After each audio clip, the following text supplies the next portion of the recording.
Selamat pagi, perkenalkan kami dari kelompok Ihsan Azhar Squad yang beranggotakan saya Abdurrahman Adni 135 171 117, yang kedua itu ada Ihsan Imaduddin Azhar 135 170 043, dan yang terakhir itu ada Winston Wijaya 135 170 018. Di sini kami akan mempresentasikan usulan pemanfaatan SITI di masa pandemi. Ya, di sini ada daftar isinya, ada deskripsi permasalahan, pain points, solusi dan analisis, dan terakhir kesimpulan. Pertama dari permasalahan. Jadi dalam masa pandemi ini kegiatan di luar rumah kan dibatasi. Nah, tentu ini berpengaruh dalam hal kegiatan edukasi yang mana siswa, mahasiswa dan pengajar tidak bisa bertatap muka secara langsung untuk melaksanakan kegiatan belajar mengajar. Nah, oleh karena itu, sebagai bagian dari divisi sistem teknologi di suatu universitas, jadi kami diminta untuk memikirkan usulan pemanfaatan SITI untuk menyelesaikan masalah proses pembelajaran di masa pandemi yang tentu harus bersifat online. Nah, untuk bisa biar tahu masalahnya di mana, kita harus lihat dulu nih mahasiswa gimana. Dur, langsung next. Nah, ini tweet pertama nih. Bisa dibaca. Lanjut, Dur. Ini tweet kedua. Ini tweet ketiga. Ini tweet keempat. Ini kelima. Dan ini keenam. Nah, bisa dilihat masing-masing. Nah, lanjut, Dur. Dari tweet-tweet yang udah tadi kita screenshot itu bisa diturunin jadi beberapa core problem gitu.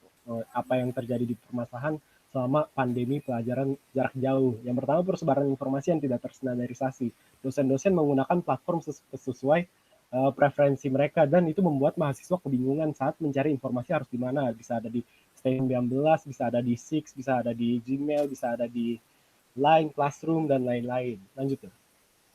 Kedua, pembelajaran harus tetap sinkronus. Ini menjadi masalah karena untuk mendukung pembelajaran jarak jauh yang sinkronus itu harus ada internet yang baik. Sedangkan di Indonesia sendiri, internet yang baik itu belum merata di seluruh daerah. Lanjut. Nah, akses terhadap internet yang tidak merata. Seperti yang tadi udah dibilang. Bisa di soft dan SI ada dua, yaitu persebarannya informasi yang tidak jelas dan pembelajaran yang harus tetap sinkronus. Pembelajaran informasi yang tidak jelas bisa di tackle dengan kita mengenforce para dosen untuk menggunakan platform yang sama. Kita harus bilang mereka gak bisa sesuka-suka mereka, pakai yang sudah kita sediakan. Yang kedua itu pembelajaran tetap sinkronus itu dengan cara merekam video pembelajaran tersebut dan di-share ke mahasiswa. Jadi orang yang pas pelajaran internetnya jelek itu bisa belajar di luar jam pelajaran. Lanjut.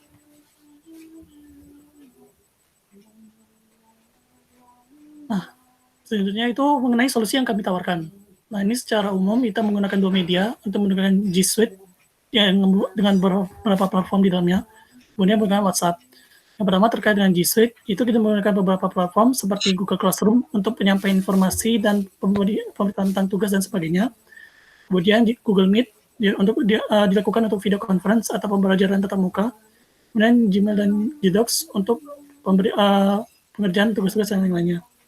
Kemudian untuk komunikasi antara mahasiswa dan dosen, kita memilih menggunakan WhatsApp. Kenapa? Karena biasanya dosen sudah menggunakan WhatsApp dan mahasiswa juga gampang untuk menyesuaikan. Sedangkan G Suite karena sudah pernah diterapkan dan secara aksesibilitas untuk platformnya lebih baik untuk digunakan. Lanjut. Oke, jadi sini kami akan menjelaskan analisis solusinya. Nah, ada 3 bagian. Yang pertama itu ada dari SDM-nya, ada dari mahasiswanya, dan terakhir ada dari biayanya. Nah, untuk dari SDM-nya dibagi lagi menjadi 3. Nah, yang pertama itu mempelajari sistem di mana sivitas akademika harus mempelajari dan membiasakan metode baru. Nah, yang kedua itu di bagian administratornya, di mana pihak kampus harus menyiapkan administrator sistemnya. Dan yang terakhir di bagian enforcement, di mana pihak kampus harus mengenforce sivitas akademika untuk menggunakan platform yang sudah disediakan. Nah, dari segi mahasiswa seperti SDM-nya, mereka harus mempelajari sistem yang baru. Tapi ada dua kabar baik, yaitu persebaran informasi jadi lebih jelas untuk mahasiswa. Dan yang ketiga itu pembelajaran di luar jam pelajaran itu memungkinkan karena ya, rekaman dari Meet-nya itu bisa ditonton di luar jam pelajaran. Nah, untuk terkait dengan analisis biayanya, itu untuk pembuatan akun G Suite sendiri itu sekitar $4 US per akun untuk per bulannya. Kemudian untuk penggunaan kuota sendiri, biasanya untuk video conference dan pembelajaran, rata-rata sekitar 2,5 giga per hari, atau mungkin selama 1 bulan 22 hari efektif itu sekitar 55 giga. Kemudian untuk penggunaan media komunikasi itu kurang lebih 100 MB per bulannya. Nah, selanjutnya itu terkait dengan kesimpulan. Jadi setelah kami berdiskusi kemudian mencari permasalahan-permasalahan yang ada, misalnya yaitu persebaran informasi yang tidak terstandarisasi, kemudian pembelajaran yang harus tetap sinkronus, dan akses internet yang tidak merata.